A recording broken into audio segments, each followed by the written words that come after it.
अशी काही मंडळी समाजात अजूनही असतात की ज्यांच्या येण्याने वातावरणात प्रसन्नता येते, एक आपल्याला उत्साह येतो.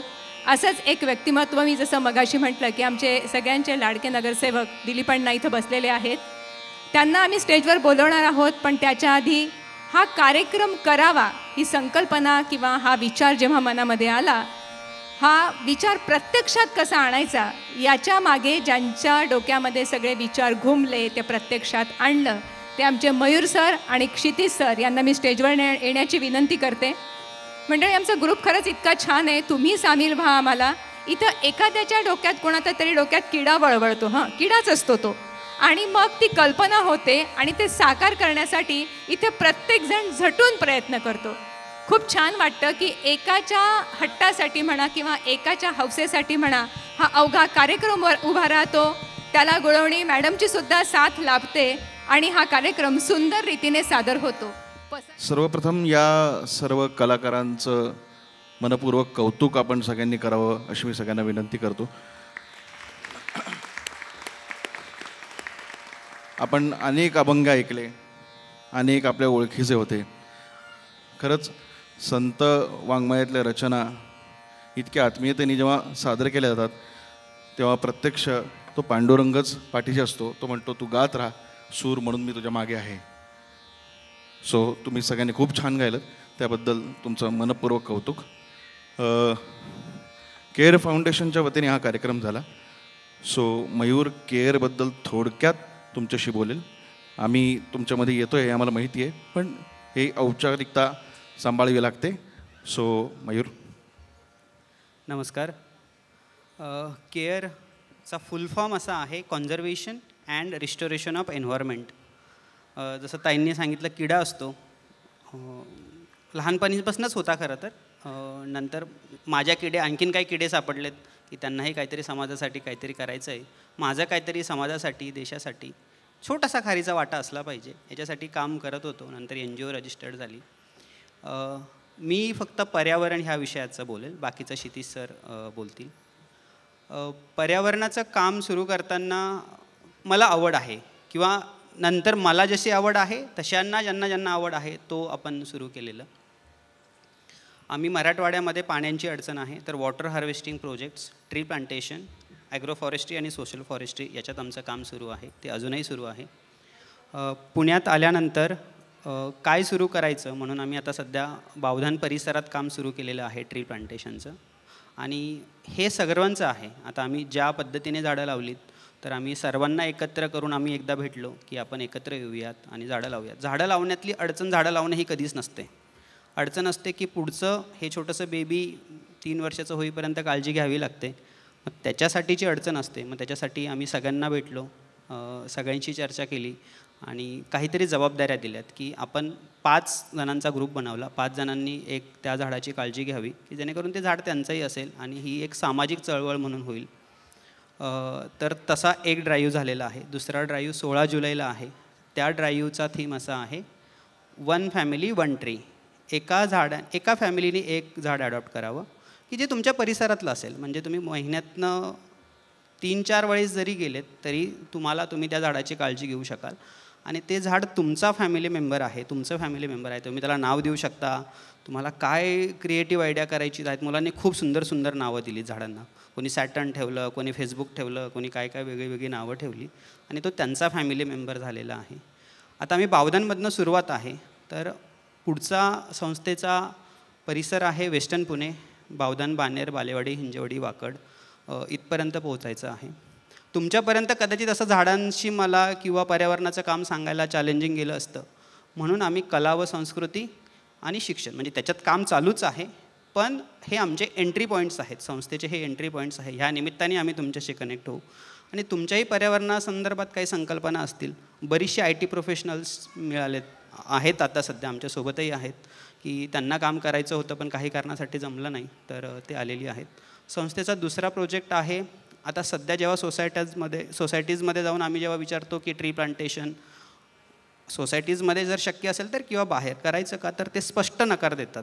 कारण की झाडं मोठे झाल्यानंतर त्याची पानांचं काय करायचं, तिथं जाळल्या जातात, परत त्याचा पर्यावरणाला त्याच्यावर होणारा परिणाम आणि मग हे करणार कोण? महानगरपालिकेच्या अडचणी आहेत त्यांच्यासमोर, ते नाही उचलू शकत, हे साहजिक आहे. आपण सगळ्या जबाबदाऱ्या महानगरपालिकेनेच करावे असं नाहीत.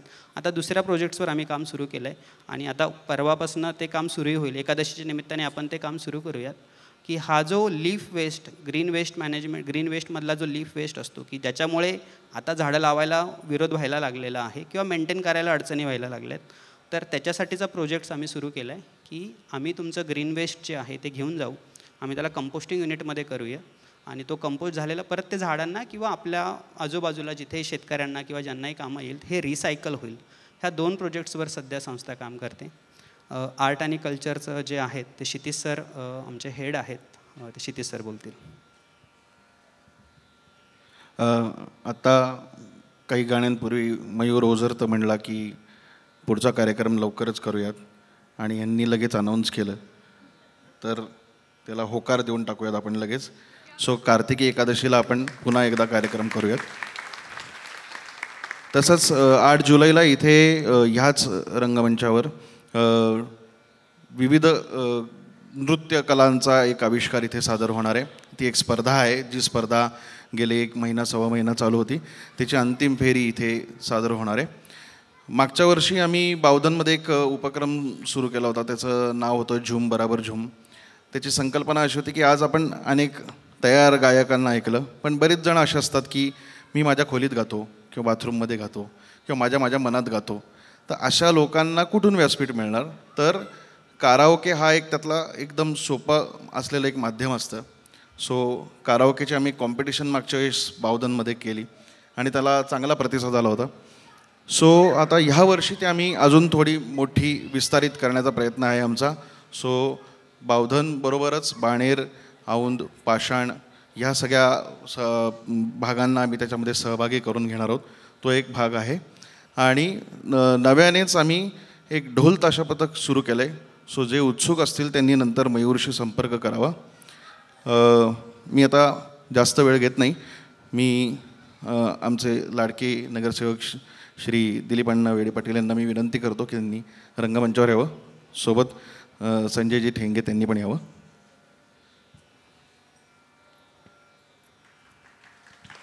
अण्णा आणि संजयजी येत आहेत तोपर्यंत मला एक खूप छान सांगावं असं वाटतं की कार्यक्रमाचा हा जो प्रवास आमचा सुरू झाला होता त्याबद्दल आम्ही जेव्हा मी आणि ज्योतिताई विचार करत होतो तेव्हा संजयजींचा मला फोन आला होता आणि जशी मनं जुळतात मी त्याच वेळेला स्क्रिप्ट म्हणजे जस्ट विचार करत होते की ही वारीची परंपरा आणि जेव्हा केव्हा नेहमीप्रमाणे गुगलवर किंवा पुस्तकांमधनं वाचायला सुरुवात केली तर जवळपास या मानाच्या 10 दिंड्या असतात आणि त्या दिंड्यांचा प्रवास मयूरजींचं माझं बोलणं झालं होतं. तर आता त्याच मयूरजींच्या हस्ते संजयजींच्या हस्ते आपण अण्णांचा सत्कार करणार आहोत. अण्णा फुल ना फुलाची पाकळी या स्वरूपामध्ये संजयजी यांच्याकडनं आपण हा सत्कार स्वीकारावा आणि आपण आलात त्याबद्दल खूप खूप धन्यवाद. बावधनचा कार्यक्रम असेल आणि अण्णा तिथं पोहोचले नाही, मला वाटतं पुढचा कार्यक्रम हडपसरला जरी झाला तरी अण्णा आपल्या प्रेमाखातर येतील अशी मी त्यांना विनंती करते. मला वाटतं अण्णांनी आता 2 शब्द बोलावे. हा कार्यक्रम कसा वाटला किंवा आता जसं मयूरजी म्हणाले की हा जो उपक्रम आता आपण राबवणार आहोत याच्याबद्दल तुम्ही मार्गदर्शन काय करू इच्छिता? तत्पूर्वी अण्णा तुम्हाला एक विनंती, असंच एक ऑडिटोरियम बावधनमध्ये फक्त तुम्हीच करू शकता, आम्हाला खात्री आहे. तेवढं आम्हाला लवकर करून द्याल.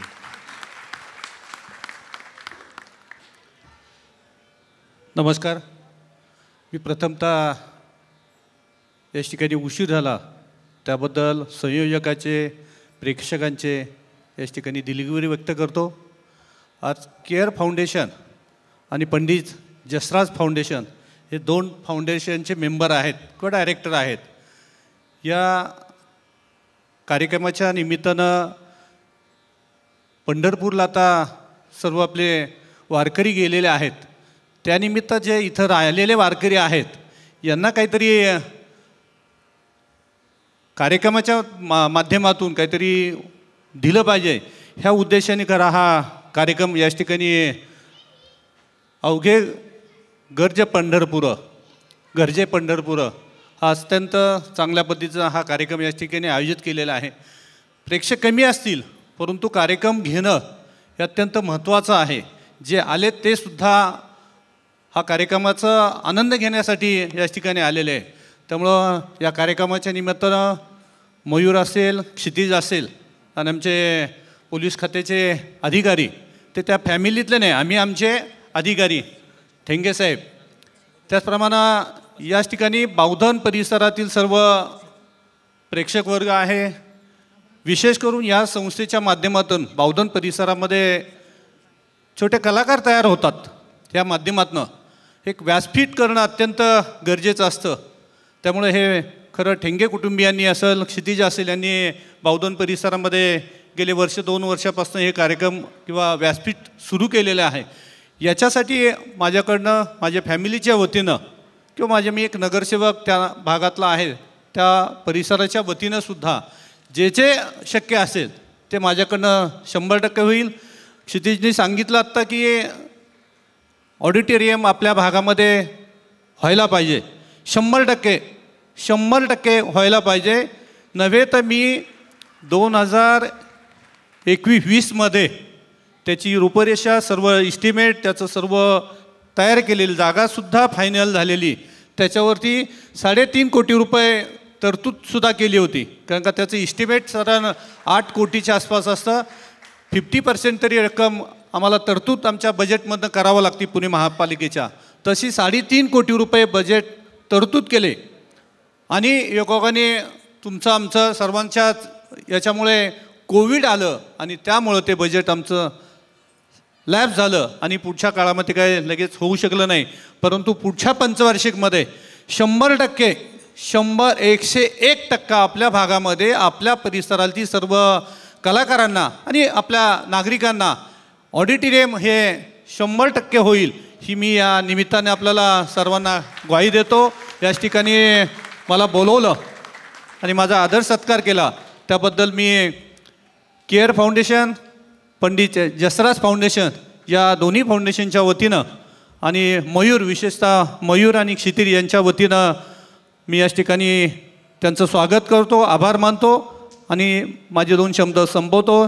जय हिंद, जय महाराष्ट्र.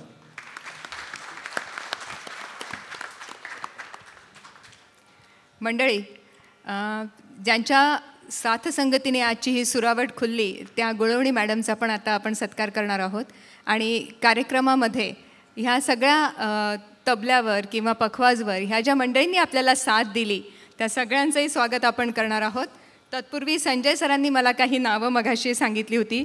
श्रीगोंदा येथून श्री राम महामुनी, नंतर डॉक्टर महेश कुमार वडद्रे, डॉक्टर भाग्यश्री वडद्रे यांचंही इथं आगमन झालं आहे. त्यांनासुद्धा मला वाटतं मी नम्र विनंती करते की त्यांनी स्टेजवर यावं आणि आमच्याकडून सत्कार स्वीकारावा. आणि आता ज्यांच्या सुरावटींनी ही आजची वारी सजली, त्या वारीला पाऊलवाट दाखवण्याचं महत्त्वाचं योगदान ज्यांनी केलं आणि ज्यांच्या अथक प्रयत्नांनी हा कार्यक्रम सजला, त्या नादब्रह्म संगीत अकॅडमीच्या संचालक डॉक्टर प्रियंका गुळवणी, मी यांना इथं आमंत्रित करते. एकदा जोरदार टाळ्या या माऊलीसाठी.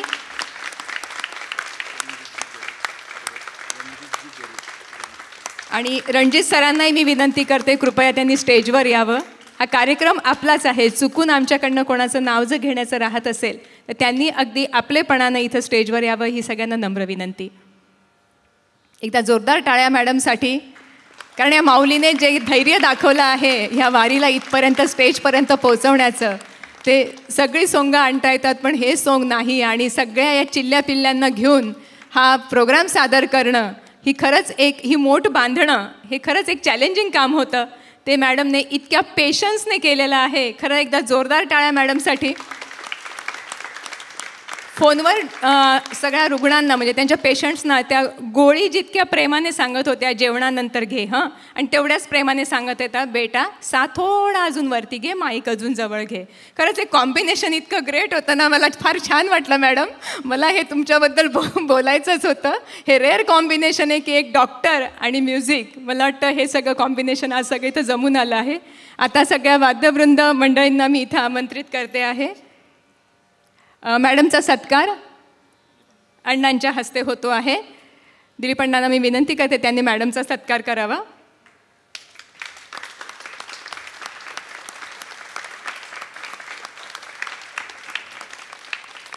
आणि नादब्रह्मचा नाद ज्यांनी घुमवला, आता असे आमचे सगळे कलाकार येणार आहेत. तबल्यावर होते सौरभ गुळवणी, चैतन्य डांगे, रुद्र मलगे. सगळ्यांनी यायचं आहे स्टेजवर पटापट. त्याच्यानंतर हार्मोनियमवर होते माधव लिमये, ज्यांच्या सुरावटींनी वृंदा मॅडम खूप खुश झाल्या होत्या, असे माधव लिमये. आणि पखवाजवर होते संदीप मलगे. पखवाज वारीतला एक महत्त्वाचा वाद्य प्रकार आणि तो ज्यांनी लीलया वाजवला असे होते संदीप मलगे. आणि हा छोटा रुद्र, याच्यासाठी तर एकदा जोरदार टाळ्या होऊन जाऊ द्या, कारण याने काय काय नाही वाजवलं आणि हा काय काय शिकेल पुढे याची एक छोटीशी झलकच फक्त त्याने दाखवली आहे.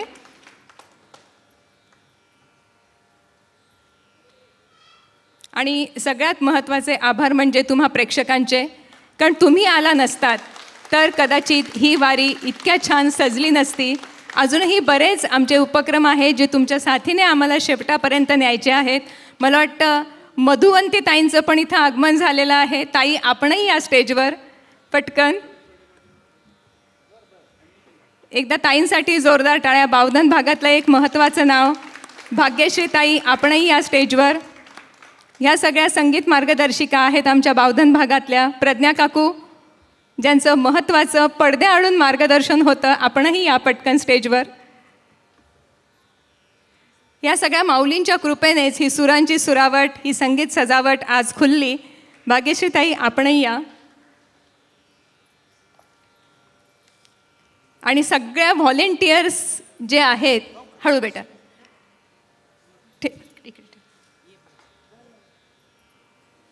सावकाश या. काकू, खूप खूप धन्यवाद आम्हाला झेलल्याबद्दल आणि पुढेही तुम्हाला झेलावं लागणार आहे म्हणून ही छोटीशी फूस लावतोय आम्ही. एक छानसा फोटो आणि एक छानशा जोरदार टाळ्या सगळ्यांसाठी. मंडळी, मला वाटतं आता हे ग्रुप राहिला नसून मला वाटतं हा एक परिवार आता आपला सगळ्यांचा झालेला आहे. आणि या परिवाराच्या वतीने जसं वारीमध्ये सगळे भेद गळून पडतात तसाच हा एक प्रकार आणि हा एक परिवार आपला सगळ्यांचा झालेला आहे. या परिवाराकडनं तुम्हा श्रोत्यांचं, रसिकांचं मी खूप मनापासून स्वागत करते आणि तुम्हाला धन्यवाद देते. कारण यानंतर सादर होणार आहे पसायदान. अखिल विश्वासाठी आपण पसायदान मागणार आहोत. गरुडजींचं पण स्वागत इथं संजय दादा करणार आहेत. गरुड सर, पुढच्या वेळेला पानिपतच्या ज्या काही लढाया किंवा जे काही असेल ते कृपया लक्ष पुढच्या वेळेला आम्हाला सांगा, कारण पुढच्या पिढीला खरंच गरज आहे की आपण काय होतो आणि आपण काय आपला इतिहास होता हे सांगायची खरंच गरज आहे. संजय दादा बोलताय.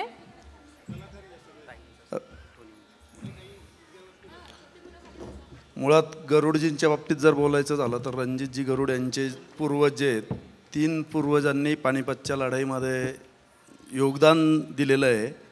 आणि आपला इतिहास, आपल्या शस्त्रगारांबद्दलची माहिती, त्याचं प्रदर्शन त्यांनी 26 जुलै ते 31 जुलैच्या दरम्यान बालगंधर्वात ठेवलेलं आहे. तर मी सर्वांना आव्हान करेल की त्या प्रदर्शनालाही आपण आवर्जून भेट द्यावी. तिथे मला वाटतं वेगवेगळे शस्त्र आणि बालगंधर्व हॉलला. धन्यवाद. आणि मी विलासांना विनंती करेल की आजच्या कार्यक्रमाच्या दोन्ही निवेदिका ज्यांनी हे सगळं काय तिला गार्लँड सगळं जुळवून आणलं, त्यांचं स्वागत करावं. दिलीपांना.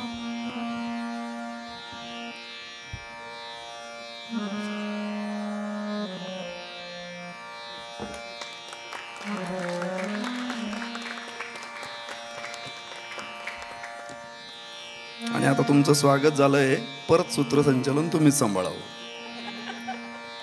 किती छान. आणि मला वाटतं असे अनेक कार्यक्रम आपले होतील ही एक अपेक्षा. आणि संजय दादा, तुम्ही जो आवर्जून फोन केला होता त्याबद्दलही धन्यवाद. खरंच असं मार्गदर्शन करत राहा, विचारांना शक्ती मिळते, विचारांना चालना मिळते. आणि हे आपल्या लोकांकडनं आपलेपणा समजून जेव्हा सगळेजण एकमेकांना असं मदत करतात, मला वाटतं वारी आणखीन दुसरं काय सुचवते. विठ्ठलाने आपल्याला हेच सुचवलं आहे, सगळ्या संतांनी आपल्याला हा सामाजिक एकोपा सुचवला आहे. आणि हेच चिमणे जीव जेव्हा मोठे होतील आणि आपण म्हातारे होऊ, पण कदाचित आम्ही तिकडे असू, ही मंडळी इकडं असतील, पण हा वसा जो आज आपण घेतलेला आहे आणि बावधनमधनं बाहेर पडून आपण औंध, आता ही सीमारेषा, ही लक्ष्मण रेषा आपण ओलांडणार आहोत. आणि यामध्ये सगळ्यांमध्ये तुमची साथ आम्हाला लाभणार आहे.